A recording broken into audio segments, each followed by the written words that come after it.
Okay, so when you hear breaking and entering, you probably picture, smashing a window, maybe kicking down a door. Right.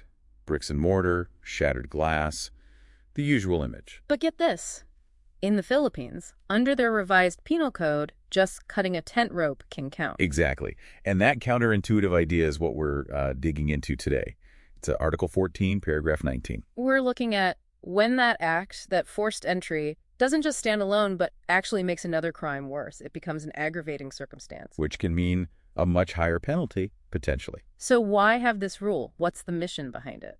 Well, it's really about signaling something important about the crime. It reflects a heightened criminal intent. Society, through the law, basically says that violating the sanctity of these protected spaces by force, that's a more serious way to go about things. Okay, that makes sense. So let's look at the actual words in the law. The revised penal code lists specific things, right? It does. Very specific. It mentions a wall, roof, floor, door, or window. That's it. That's the exhaustive list of structural elements. Wall, roof, floor, door, window. Got it.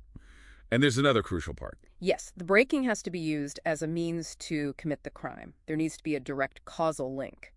The breaking itself has to be the tool, the method used to actually get the criminal goal done. So not just incidental damage that happens along the way. Precisely. It has to be instrumental. But you said tent ropes, which aren't walls or windows. So how did the law stretch to cover that? Yeah, that's where jurisprudence comes in. The statutory language seems pretty rigid, but the Supreme Court kind of redefined things. There's a key case. Yes, U.S. v. Matnug, this is the pivotal one. The court decided that cutting tent ropes, which, like you said, aren't wood or glass, still counted as a forcible entry for this aggravating circumstance. Cutting tent ropes. Wait, so the court wasn't focused on the material, like wood or concrete? Not primarily, no. The Matnug ruling shifted the focus. It established that the circumstance covers any deliberate breach of a protective barrier, whatever it's made of. It's about violating the security the protection offered. So does that mean tearing down, say, a temporary fence around a construction site to steal materials inside could count? That seems to be the implication, yeah. Breaching that perimeter fence, if it's done as the means to get to the theft, could potentially fit under the principle from Matnug. Okay, mine's slightly blown there. And this leads to another surprising thing you found. You don't actually have to physically enter the place. Correct. Physical entry by the offender isn't required for this aggravation. How does that work? Well, the classic example given is someone breaking a window but staying outside. They just reach through the broken window to grab, say, a purse from a table inside. Ah, okay. So they broke the window as the means to commit the theft, even though they never stepped foot inside? Exactly. The focus is on the methodology used to enable the crime, not whether the offender's whole body crossed the threshold. It's about the enhanced forceful method. Right.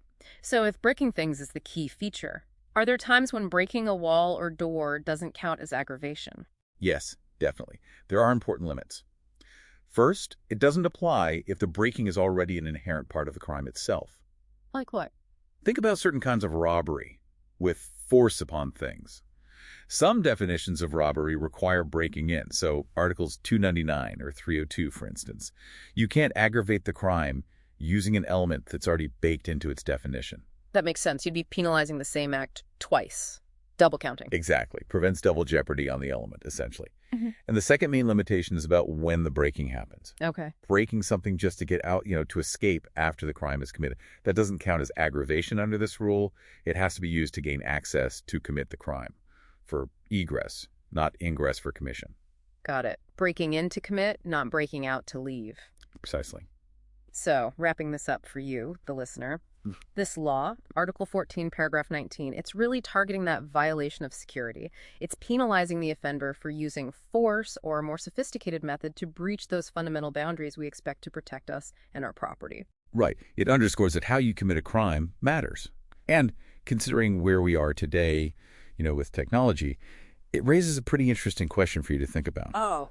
Well, if the court back in 1918 decided that cutting a simple tent rope was enough to breach a protective barrier, what does that mean for us now?